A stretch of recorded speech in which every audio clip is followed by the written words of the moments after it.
Hello friends, welcome to Om Study Classes. स्वागत है आपका हमारे इस YouTube channel Om Study Classes में। तो आज की इस वीडियो में हम क्लास 10th के प्रमेय 6.4 ट्रिपल एस समरूपता कसौटी जो कि है इसको हम सिद्ध करेंगे। क्या है प्रमेय 6.4? पिछले वीडियो में हम ट्रिपल एस समरूपता कसौटी वो हम सिद्ध कर दिए हैं। ठीक है, अगर आप उस वीडियो को नहीं देखे हैं तो लिंक आपको वीडियो के डिस्क्रिप्शन में मिल जाएगा, आप वहां से जाके देख सकते हैं। तो आज हम बात करेंगे किसका? ट्रिपल एस समरूपता कसौटी। तो देखिए क्या है प्रमेय, यदि दो त्रिभुजों में संगत भुजाएं समानुपाती हो, संगत भुजाएं मतलब एक के संगत दूसरा, जैसे हम देखिए ट्रायंगल एक बना रहे हैं, दो ट्रायंगल बना रहे हैं, दो त्रिभुज हम बना रहे हैं। ठीक है, एक ये बना लिए और एक ये बना लिए। ये नाम देते हम ए बी सी, इसमें पी क्यू आर। ठीक है, दो त्रिभुज हम बना लिए। अब बोल रहा है कि इसके संगत भुजाएं समानुपाती हो। संगत मतलब ए बी लेंगे इसका, इसका पी क्यू। ठीक है, समानुपाती हो तो इनके संगत कोण बराबर होते हैं। संगत कोण मतलब इस बी के संगत यहाँ क्यू आपस में बराबर होगा, सी आर के बराबर होगा। यही हमको सिद्ध करना है कि कोण आपस में बराबर होते हैं। भुजाएं क्या है? समानुपाती दिया हुआ है। ठीक है, तो सबसे पहले हमको लिखना पड़ेगा क्या? दिया है। लिखेंगे दिया है। क्या दिया हुआ है कि ए बी सी और पी क्यू आर दो त्रिभुज है। लिखेंगे ए बी सी तथा पी क्यू आर दो त्रिभुज है, दो त्रिभुज है। ठीक है, और क्या दिया हुआ है कि भुजाएं समानुपाती है। देखिए बोल रहा है क्वेश्चन में, मतलब कथन में क्या कि यदि दो त्रिभुजों में संगत भुजाएं समानुपाती हो, संगत भुजाएं समानुपाती हो, ये दे दिया है। तो संगत कोण समान होते हैं। संगत कोण हमको समान, ये हमको सिद्ध करके लाना है कि संगत कोण समान होता है। तो भुजाएं समानुपाती है, इसका मतलब ए बी किसके जाएगा? उसके संगत भुजा पी क्यू, तो ए बी बटे पी क्यू ये दिया हुआ है। और क्या? बी सी क्यू आर से रिलेट करेगा, तो बी सी बटे क्यू आर इक्वल टू ए सी बटे उसका पी आर। ठीक है, ये भुजाएं समानुपाती, संगत भुजाएं समानुपाती दिया हुआ है। इसको हम इक्वेशन फर्स्ट मान लेंगे, कोई दिक्कत? इसको हम फर्स्ट मान लिए। अब देखिए हमको सिद्ध करना है। क्या सिद्ध करना है? कि इसके संगत कोण बराबर होते हैं। इसका मतलब ए के संगत पी है, ये आपस में बराबर होगा, बी के संगत क्यू है, ये आपस में बराबर होगा। तो लिखेंगे सिद्ध करना है। आगे क्या? सिद्ध करना है। क्या सिद्ध करना है? कि कोण ए जो है वो किसके इक्वल होना चाहिए? कोण पी के इक्वल होना चाहिए। कोण ए कोण पी के इक्वल होना चाहिए। बी कोण बी जो होगा कोण क्यू के इक्वल होगा। और क्या? कोण सी कोण आर के इक्वल होगा। यानी एंगल सी किसके होगा? इक्वल होगा एंगल आर के इक्वल होगा। ये दिया हुआ है, ये दिया हुआ है, इसको हमको सिद्ध करना है। ठीक है, संगत कोण बराबर होते हैं और इसलिए ये दोनों त्रिभुज समरूप होते हैं। जब ये संगत कोण बराबर होते हैं तो इसलिए ये दोनों त्रिभुज क्या होंगे? समरूप होंगे। तो हमको ये सिद्ध करना है कि संगत कोण बराबर होते हैं। ठीक है, अब देखिए कुछ इसमें चेंज करेंगे, करेंगे रचना। अब आगे आपको क्या लिखना है? रचना। तो रचना में क्या हो जाएगा कि हम क्या करेंगे? ए बी जितना लंबाई है, ए बी का नाप जितना है 5 सेंटीमीटर 10 सेंटीमीटर, जितना नाप का ए बी है यहां से यहां, उतना नाप का हम पी क्यू पर एक बिंदु लगा देंगे। जैसे ए बी 10 सेंटीमीटर है तो यहां से हम 10 लगा देंगे, सपोज यहां पे आया। ठीक है, और ए सी जितना है वहां से हम पी आर पे लगा देंगे। आइए हम लाइन ड्रॉ इसको कर देंगे, ये बिंदु का आपस में मिला देंगे। सपोज यहां पे आया, इसको हम नाम दे देंगे डी और ई। ठीक है, तो ये हम क्या किए? ए बी जितना था, जितना लेंथ का ए बी था उतना लेंथ का हम पी डी लिए, जितना लेंथ का ए सी था उतना लेंथ का हम क्या लिए? पी ई लिए। ठीक है, अब देखिए रचना में क्या किए कि भुजा, रचना में क्या किए? भुजा, भुजा पी क्यू तथा पी आर, पी क्यू तथा पी आर पर दो बिंदु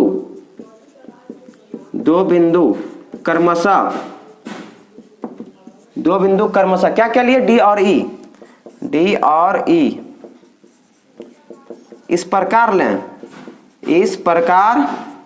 लें कि क्या हो, ए बी के इक्वल पी डी हो जाए, कि A B equal to P D, और क्या ए सी इक्वल टू ए सी, ये किसके इक्वल आना चाहिए, पीई आना चाहिए।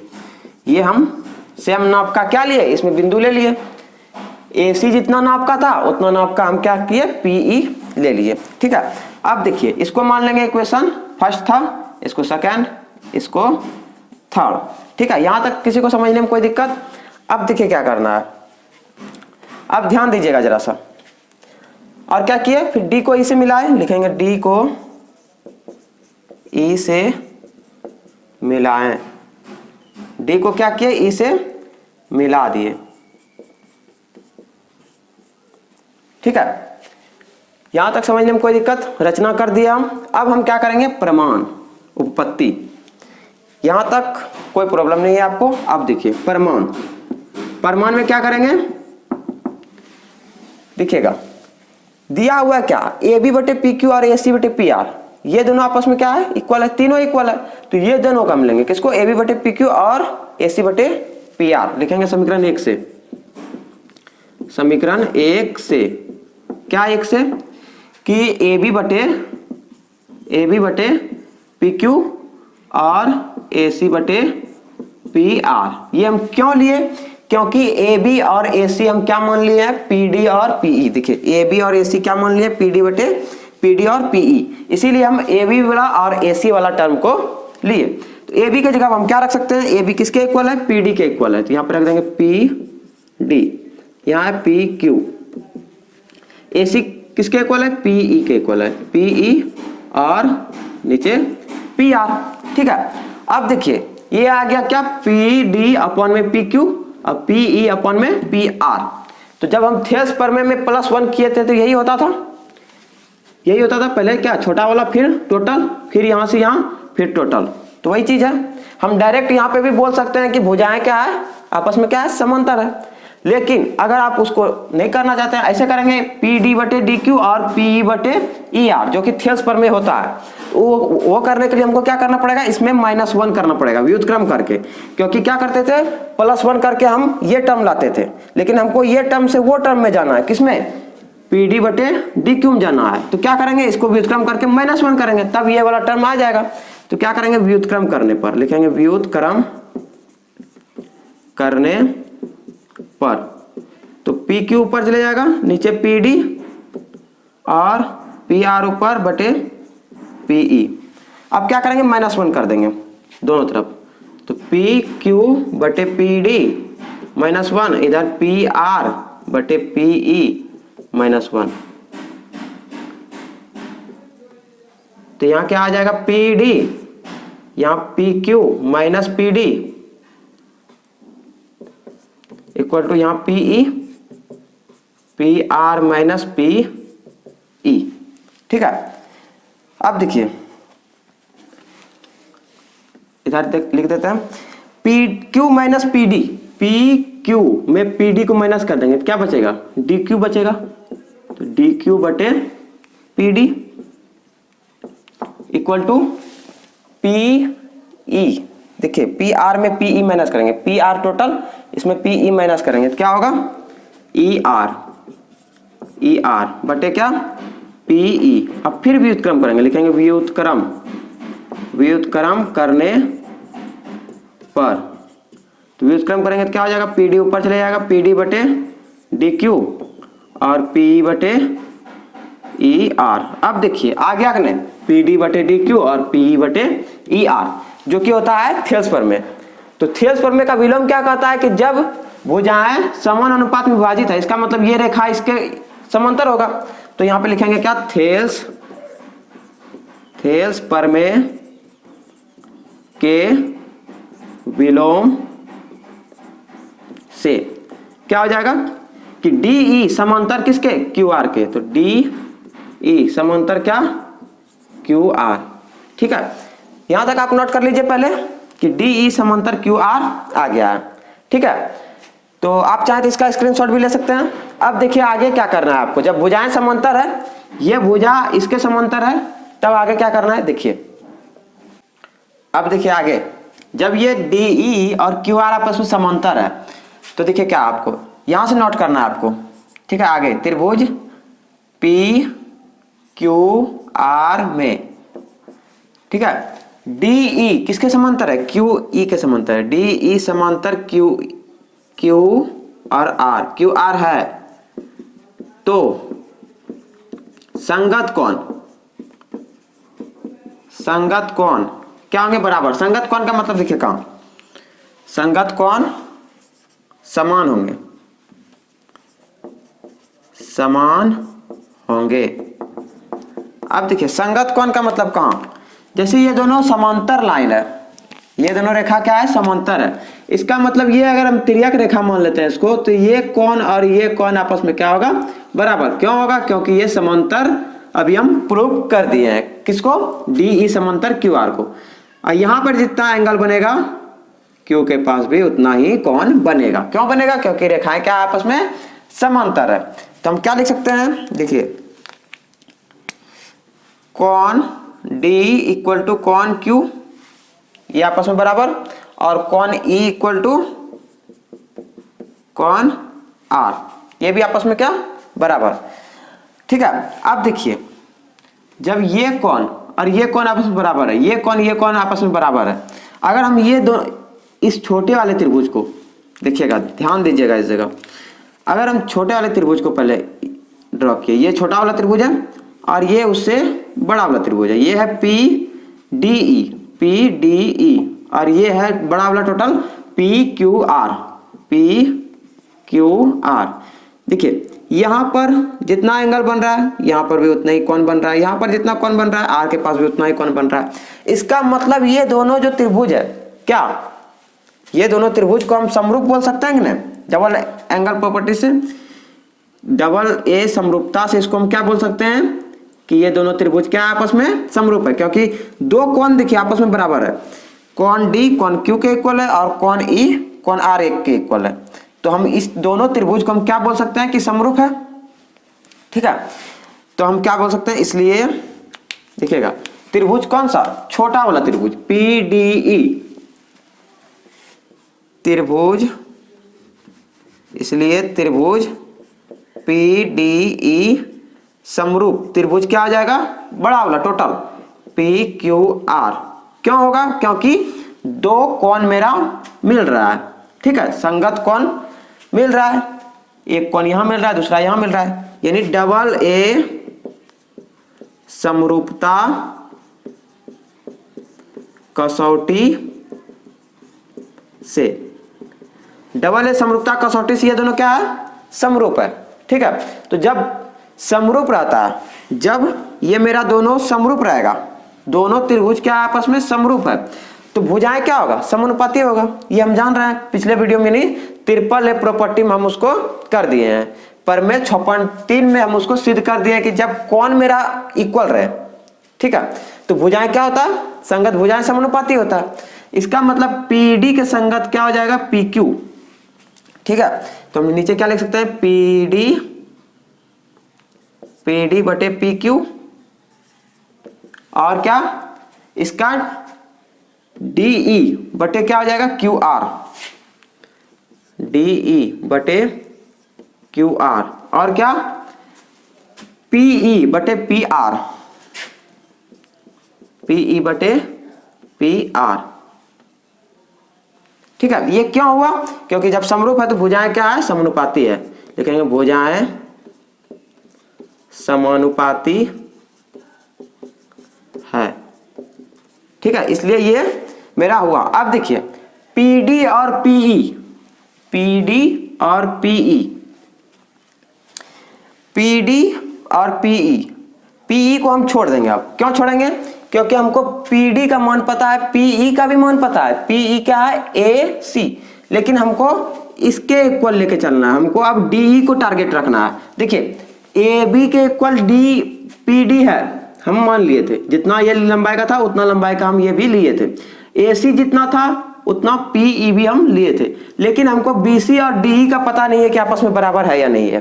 तो हम क्या करेंगे कि पीडी और डीई वाला, यानी पीडी और डीई वाला टर्म ही सिर्फ लेंगे। तो क्या लेंगे हम, इस दोनों को ले सकते हैं सिर्फ, क्या, पीडी बटे पी क्यू और इक्वल टू डीई बटे क्यू आर, सिर्फ इसी को लिए, इसको हम छोड़ दिए। ये तीनों आपस में बराबर है तो इस दोनों को भी हम ले सकते हैं, ये दोनों को हम ले लिए। अब देखिए आगे आपको क्या करना है,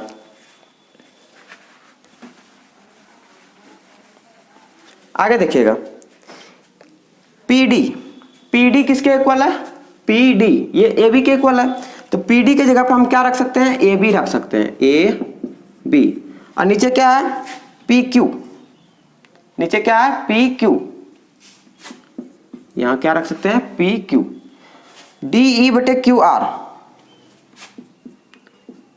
डीई बटे क्यू आर, ठीक है, डी बटे क्यू आर। हम क्या किए कि पीडी बटे पी क्यू को हम, पीडी बटे पी क्यू, पीडी का मान हमको पता है, ए बी हम माने थे, ठीक है, समीकरण 2 माने थे जो, तो ये ए बी हम रख दिए यहाँ पे। अब देखिए ए बी बटे पी क्यू, यहां से ध्यान दीजिएगा, ए बी बटे पी क्यू बी सी बटे क्यू आर के इक्वल है, ये दिया हुआ था, समीकरण 1 था, ये 1 था। ए बी बटे पी क्यू और बी सी बटे क्यू आर और ए सी बटे पी आर आपस में बराबर है, तो ए बी बटे पी क्यू के जगह पे हम बी सी बटे क्यू आर भी तो रख सकते हैं, क्या, ए बी बटे पी क्यू की जगह पे हम बी सी बटे क्यू आर भी तो रख सकते हैं। तो इसको हम यहाँ पे 4 मान लेंगे, 3 तक हुआ था समीकरण, इसको 4 मान लेंगे। अब देखिए ए बी बटे पी क्यू यानी समीकरण 1 तथा 4 से, तथा समीकरण 4 से, समीकरण 4 से। अब देखिए ए बी बटे पी क्यू, यहाँ क्यू आर वाला टर्म है, तो क्यू आर वाला टर्म कहाँ है, यहाँ पे है, यानी बी सी बटे क्यू आर हम ए बी बटे पी क्यू की जगह पे हम बी सी बटे क्यू आर भी रख सकते हैं, क्योंकि तीनों आपस में क्या है, बराबर है। तो ए बी बटे पी क्यू की जगह पे हम बी सी बटे क्यू आर भी हम रख सकते हैं, और क्या, ए सी बटे पी आर भी रख सकते हैं, क्योंकि तीनों आपस में क्या है, बराबर है। तो ए बी बटे पी क्यू की जगह हम क्या रख दिए, बी सी बटे क्यू आर, और यहाँ डी ई बटे क्यू आर। अब देखिए यहाँ भी क्यू आर, यहाँ भी क्यू आर, कैंसिल, बच गया क्या, B C equal to D E. अब देखिए तीसरा भी साबित हो गया कि तीसरा जो है बी सी और डी ई आपस में बराबर है। तो समीकरण 3 और 2 में, 2 और 3 में ए बी पी डी माने थे, ए बी बराबर पी डी और ए सी बराबर पीई, और यहाँ पे इसको अगर हम 5 ले लेते हैं, इक्वेशन 5, तो 2, 3 और 5 से तीनों भुजा क्या है, हुआ बराबर हुआ। तो यहाँ पे लिखेंगे क्या, समीकरण 2, 3 तथा 5 से, समीकरण 2, 3 तथा 5 से क्या हुआ कि ए बी बराबर क्या, पी डी, और ए सी बराबर क्या, पीई।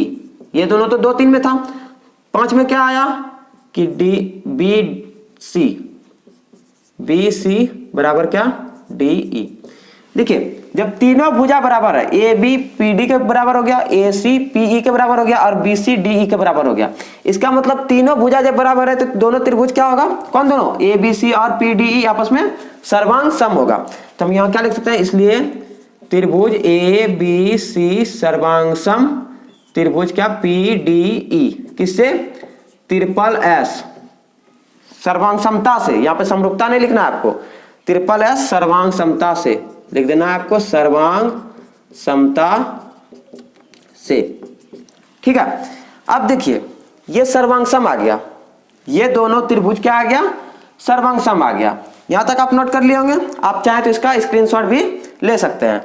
अब आगे देखिए, अब देखिए जब ये दोनों त्रिभुज, कौन दोनों, ए बी सी और पी डी ई सर्वांग सम है, ये त्रिभुज और ये त्रिभुज सर्वांग सम आ गया, इसका मतलब संगत कोण क्या होगा, समान होगा, संगत कोण समान लिखेंगे,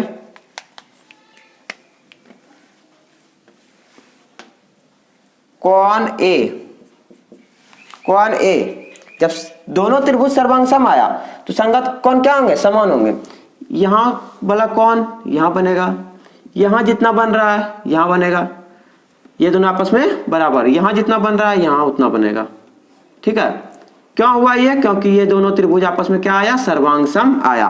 तो हम कौन ए को किसके इक्वल कर सकते हैं? कौन पी के इक्वल कर सकते हैं। कौन बी किसके इक्वल कर सकते हैं? कौन डी के इक्वल, क्योंकि ये मेरा सर्वांग सम आया है, कौन डी के इक्वल।